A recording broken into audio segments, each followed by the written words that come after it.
This video is brought to you by Quid, an awesome new app where you collect cool stickers, cards, and Funko figures for free, including stuff from great shows like Rick and Morty, Bob's Burgers, and Steven Universe. This guy right here, super weird. Welcome to WatchMojo.com, and today we're counting down our picks for the top 10 most evil Rick moments in Rick and Morty. What the hell? What happened back there? Why don't you ask the smartest people in the universe, Jerry? Oh yeah, you can't. They blew up. Before we begin, we publish new videos every day, so be sure to subscribe for more great content.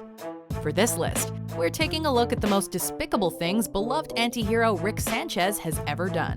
Some of these moments are major plot points within the series, however, so consider this your spoiler alert. Does evil exist? And if so, can one detect and measure it? Rhetorical question, Morty. Number 10, when he sells weapons to assassins. Hey, Rick! Here you go, 3,000 flurbos. For Rick, morality is a pretty subjective term. And by subjective, we mean it's for suckers. In the second episode of Season 2, Rick takes Morty with him for a little business transaction. More specifically, he sells a dangerous weapon to hyper-enthusiastic assassin Krombopolis Michael. So this shoots antimatter? My target can't be killed with regular matter. And just what did he want the money for? To fund research? To aid in a quest to overthrow the tyranny of the intergalactic government? Nope, just to get tokens for his favorite interstellar video game arcade, Blitz and Shits. Shit! What the hell? Whoa, where am I? 55 years. Not bad, Morty. A hilarious bit of nihilism, sure, but also pretty twisted when you think about it. Yeah, that's the difference between you and me, Morty. I never go back to the carpet store. Number 9, when he's emotionally abusive to Summer and Morty. Jeez, Rick! You can't say F you to your granddaughter? I just did, Morty. Here's dessert. You. Grandfather of the Year, Rick is not. Though it may not seem quite as shocking as some of the other entries on this list, emotional abuse is vile.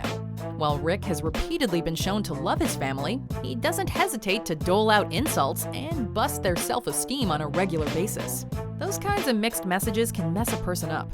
The trauma of having such an explosively volatile father has already driven his daughter Beth into a state of high-functioning alcoholism, with a heavy side of abandonment issues. And Morty is the living, breathing face of anxiety. Summer has some spine, but it's stuff like this that chips away at a person's psyche. But you have to understand that as far as Grandpa's concerned, you're both pieces of shit. Number 8, when he degrades Jerry. Hey, Jerry, don't worry about it. So what if the most meaningful day of your life was a simulation operating at minimum capacity? Speaking of damaged family members, there is perhaps no one more put upon than Jerry. Okay, he's an incompetent airhead with delusions of grandeur, but he's mostly harmless. Throughout the series, Rick picks on his daughter's husband, making it clear that he doesn't just dislike him, he hates him. Pretty cool, huh, Morty? Oh. I thought it was cool. I don't give a what you think, Jerry. Of course, Beth and Jerry got together when Rick was AWOL from Beth's life, but Rick doesn't see it that way. A constant struggle for Jerry is unemployment, and part of this problem is his lack of confidence. But self-esteem is hard to build up when you have your father-in-law, whom your spouse defends at all costs, always degrading you in front of your kids. Jerry, it's your house. Whatever you say it is how it is, but I think a blind man could see that Beth is looking for the door. Number 7, when he messes up Unity. Maybe it's part of getting old. Or maybe I just missed being with a collective. It's safe to say that Rick isn't great with one-on-one relationships. So when it comes to one-on-a-million relationships, things get rickety wrecked, son.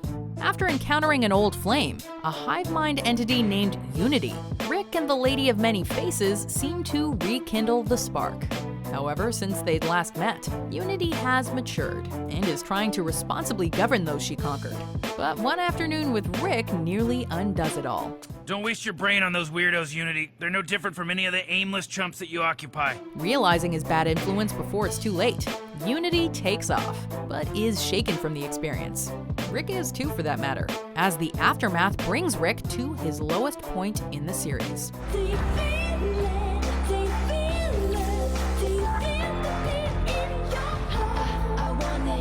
Number 6, when he creates and abandons Abradolf Lincler. Great. Who invited Abradolf Lincler? For series regulars, it came as no surprise that Rick would dabble at playing God. In an attempt to make a morally impartial super leader, he combined the genes of honest Abe Lincoln and Adolf Hitler. The result is Abradolf Lincler, a mixed-up clone who's just a mess, really. You brought me into this world, a suffering abomination, tortured by the duality of its being. But I shall finally know peace when I watch the life drain from your wretched body! Always at odds with his conflicting ideologies, like Frankenstein's monster, he seeks answers from his creator. Rick, however, does not see him for the confused individual he is, but as a failed experiment, and essentially undumped garbage. After Lincler tracks him down and tries to redeem himself, Rick still abandons him entirely on an alien planet. Revenge. What?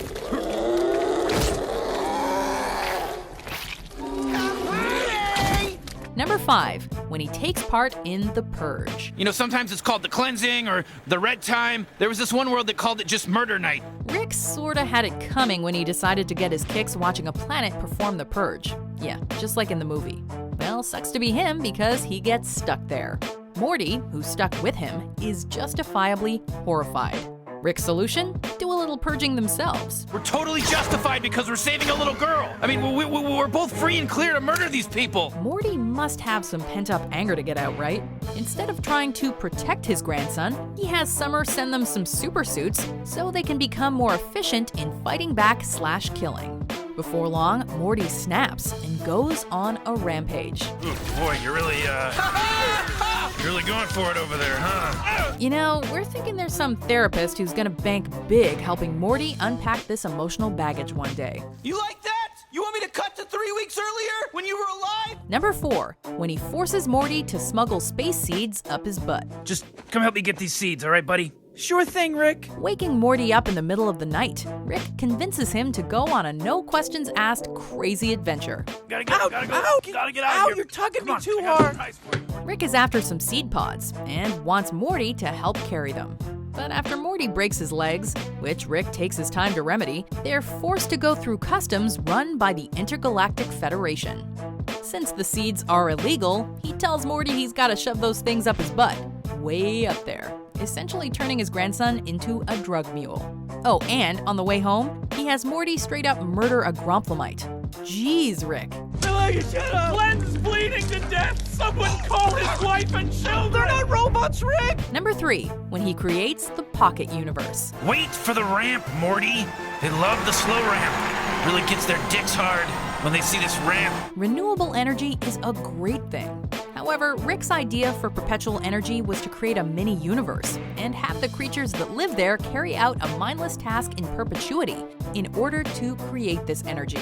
When he tries to defend his system, saying how his miniverse people get something out of it, Morty rightfully points out that it's still slavery. You have a whole planet sitting around making your power for you? That's slavery. It's society. They work for each other, Morty. Worse, when he goes inside to find out why his car battery, the thing the miniverse is powering, isn't working, he strong-arms the creatures back into subservience and smashes another tiny verse, destroying not one but 2 new universes in the process. Dark, Rick.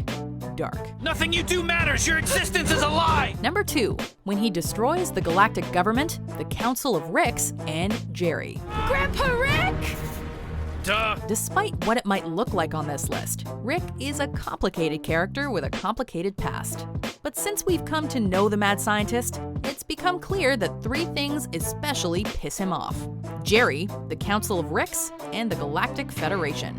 After being arrested, it seems that all 3 have him out of their hair, until it's revealed that getting arrested was part of Rick's plan to take them all down in one fell swoop. Mission accomplished, boys. Pull me out. Roger that. If Jerry had another light on in the attic, perhaps he'd realize that he's lucky to just be getting off with a divorce. The other 2 factions got it a bit bloodier. Can't we just portal home? Not until I finish what I started. Number 1, when he Cronenberg's Earth. Hey, there's no dangers or anything or side effects, right? Whoa, what am I, a hack? Go nuts, Morty. Rick's greatest assets, which are his abilities to rationalize and adapt, are also his greatest flaws, making him overly blasé and ultimately unfeeling. When a love potion he makes for Morty piggybacks on a flu virus, the crazy genes he mixed together infect the entire human race, and the results are ugly. Okay, well, sometimes science is more art than science, Morty. A lot of people don't get that. But rather than work tirelessly to find a cure to save his daughter, granddaughter, and son-in-law, he abandons them and the entire planet to a disgusting fate. Whole planet of Cronenberg's walking around down there, Morty. At least they're not in love with you anymore, though. It's a huge step in the right direction. Bringing only Morty, Rick finds a new planet in a parallel timeline and makes it clear that people, even loved ones, are largely interchangeable and insignificant to him. Now we can just slip into the place of our dead selves in this reality, and everything will be fine. We're not skipping a beat, Morty. Now help me with these bodies.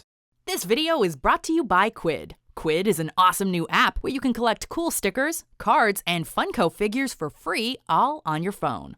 Quid has thousands of free stickers you can't find anywhere else, from hot shows like Rick and Morty, Steven Universe, Adventure Time, and Bob's Burgers.